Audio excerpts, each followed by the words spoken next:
Hey friends, welcome to Sabbath School Daily, where we have been studying from the lesson, God's Mission, My Mission. This week we're studying from lesson number 1, which has the title, God's Mission to Us.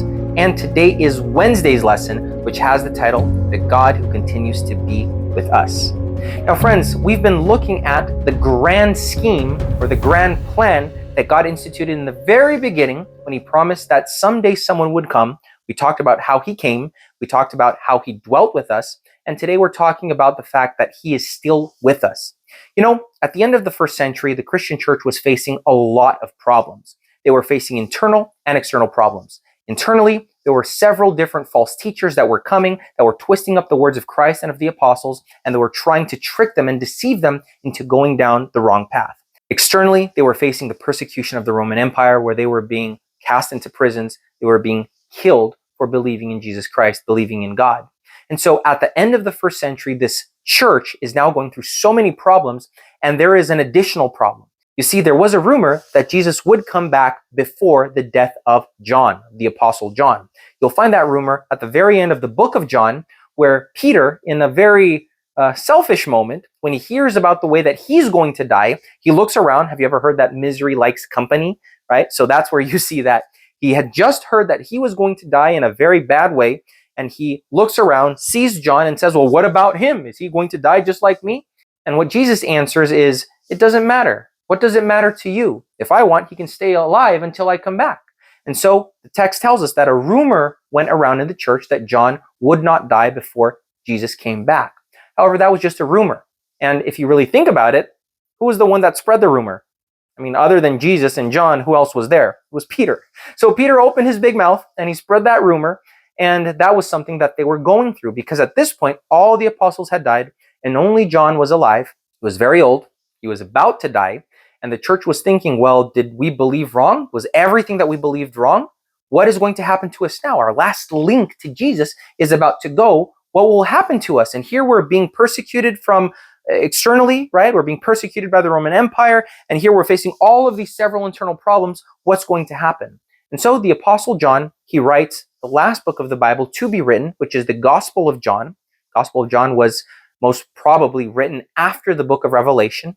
And John, he writes the Gospel of John to prove that the written word is as powerful as the word made flesh.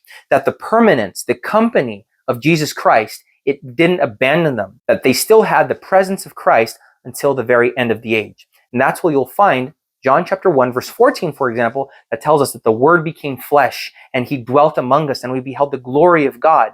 And so that truth did not go away because Jesus ascended. He promised a comforter. He promised the Holy Spirit who would continue to provide Christians with the comfort, the contact, the closeness of God. We see another example of that in Matthew chapter 28, verse 18 onwards, that tells us the great commission that Jesus gave His disciples, which is, all authority has been given to me in heaven and on earth. Go therefore and make disciples of all the nations, baptizing them in the name of the Father and of the Son and of the Holy Spirit, teaching them to observe all things that I have commanded you. And lo, I am with you always, even to the very end of the age. Did you get that? That last part?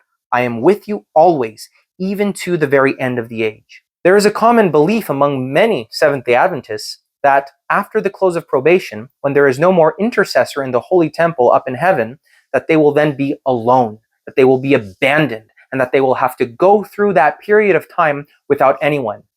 Do you really think that the God of heaven, that the God of the Bible would abandon His people at that time, the time when they need Him the most? What does Daniel chapter 12 say? That at that time, Michael will stand up for His people, for His children.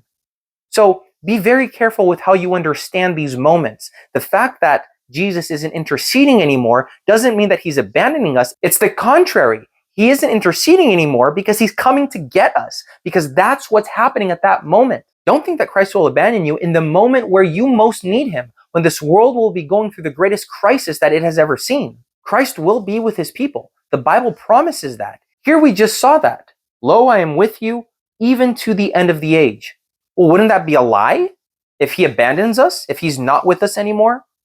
So please understand, this God that promised from the beginning to be with His children, that wanted and longed to connect and be with them, that dwelt among them, that came and became one of them, He is coming back soon. We're going to be talking about that tomorrow.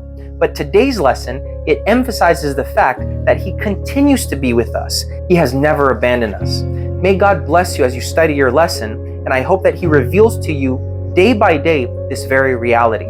Don't forget to comment down below if you have any questions or comments. I'd love to interact with you. Please remember to like, share, and subscribe to our videos. We release one every day, and I hope to see you again here tomorrow for another Sabbath School Daily.